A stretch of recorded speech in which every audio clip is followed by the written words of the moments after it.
అట్లాగే సద్రత్న గర్భ హేరంబ పూజకాయ నమః. హేరంబ గణపతి అని ఉంటారు. శృంగేరి పీఠంలో మీరు గమనిస్తే శక్తి గణపతి అని ఒక ఆయన కనపడతారు, స్తంభ గణపతి అని ఒక ఆయన, తోరణ గణపతి అని ఒక ఆయన, హేరంబ గణపతి, రత్నగర్భ హేరంబ గణపతి అని ఒక ఆయన, నలుగురు గణపతులు కనపడతారు. ఇందులో మొట్టమొదట ఎవరైనా శృంగేరి వెడితే మొదటి నమస్కారం ఎవరికి చేస్తారు అంటే తోరణ గణపతికి చేస్తారు. ఎందుకంటే ఒకప్పుడు పీఠానికి ఏదో సమస్య ఏర్పడింది. ఆ సమస్య చర్చిస్తున్నారు పీఠ పరివారంతో. ఎవరు? ఉగ్ర నరసింహభారతీ స్వామివారు. ఆయన వృద్ధ నరసింహభారతీ స్వామివారు అంటారు. ఆయన చర్చిస్తూ ఉండగా ఆ సమస్యకి పరిష్కారం ఇది అని ఆయనకు అనిపించింది. ఆయన లేచి తలుపు మీద పైన గడప ఉంటుంది కదా, ఆ గడప మీద ఆయన ఒక దర్భ తీసుకుని విఘ్నేశ్వరుడి బొమ్మ అలా గీశాడు. అలా విఘ్నేశ్వరుడు వచ్చేసాడు తోరణం మీద. అంతే, ఆ సమస్య పరిష్కారం అయిపోయింది. ఆ వినాయకుడు అలా వచ్చేప్పటికి అది తోరణ గణపతి అంటారు.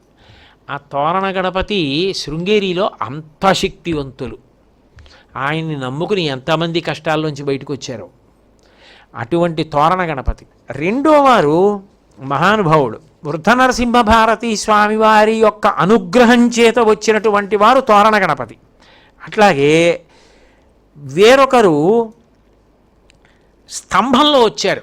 నిన్నటి రోజున మీతో నేను దాని గురించి ప్రస్తావన చేశాను. ఆ స్వామివారి యొక్క సన్యాసనామం కూడా అభినవ నృసింహభారతీ స్వామివారు.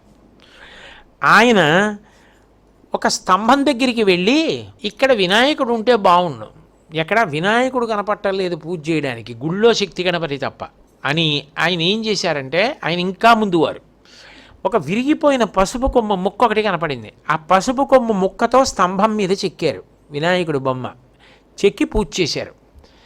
ఆశ్చర్యం ఏంటంటే ఆ స్తంభానికి ఇప్పటికీ కూడా క్రమంగా విఘ్నేశ్వరుడు పైకొచ్చాడు. అందులోంచి ఆ గీసిన బొమ్మ విఘ్నేశ్వరుడై బయటకు వచ్చాడు. మీరు వెనక్కి వెళ్ళి వేలుతో తడితే లోపల ఏమీ లేకుండా ఖాళీగా గుల్లగా చప్పుడు వస్తుంది. స్తంభం పైన కొడితే శిల ఎలా ఉంటుందో